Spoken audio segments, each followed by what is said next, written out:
bado tunaamini kabisa maboresho ya msingi yanaweza kufanyika kwa kipindi hichi kilichobakia, lakini inahitaji utashi wa kila kundi kuhakikisha hili linawezekana. Maboresho mengine makubwa kama upatikanaji wa katiba yanaweza kuwa sehemu ya makubaliano ya mwafaka yafanyike baada ya kumaliza uchaguzi, lakini kila kitu kiwe kimewekwa katika mwafaka tunaopendekeza.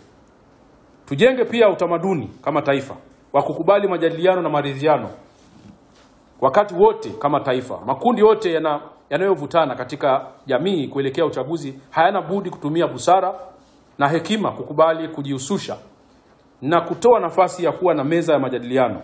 Tusiende kwenye majadiliano tukiwa na majawabu ya 100%, bali tuwe tayari kupoteza na kupata.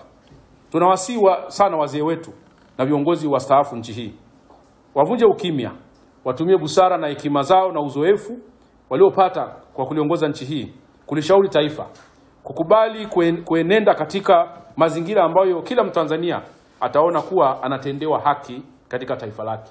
Wana nafasi kubwa sana wazee hawa.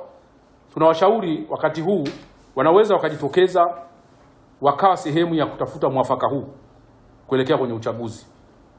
Jambo la msingi lingine, tuache kudhani na kuchukulia hili ni kwa Tanzania wote swala la uchaguzi kama ni jambo la wanasiasa pekee.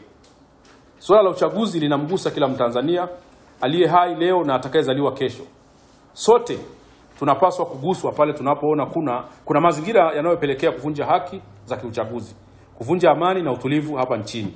Kila mtu atumie nafasi yake kuhakikisha tunatanguliza maslahi ya taifa katika uchaguzi, ikiwa ni pamoja na kuhakikisha uchaguzi unakuwa wa huru na haki.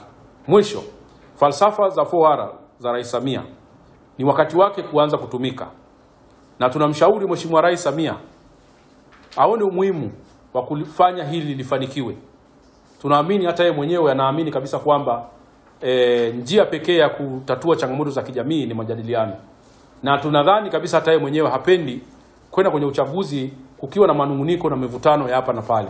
Kwa hiyo ushauri wetu wa mwisho kabisa, tunamtegemea yeye akisikia mapendekezo haya yetu pamoja na wadau wengine wanaohusika waone umuhimu wa kufanyia kazi haya tunayoyapendekeza kama watetezi wa haki za binadamu hapa Tanzania, ambao tumekuwa ni wadau wakubwa katika taifa, kushauri, kukosoa, kuelekeza na kushirikiana katika kuboresha mambo kadhaa katika taifa letu. Asanteni.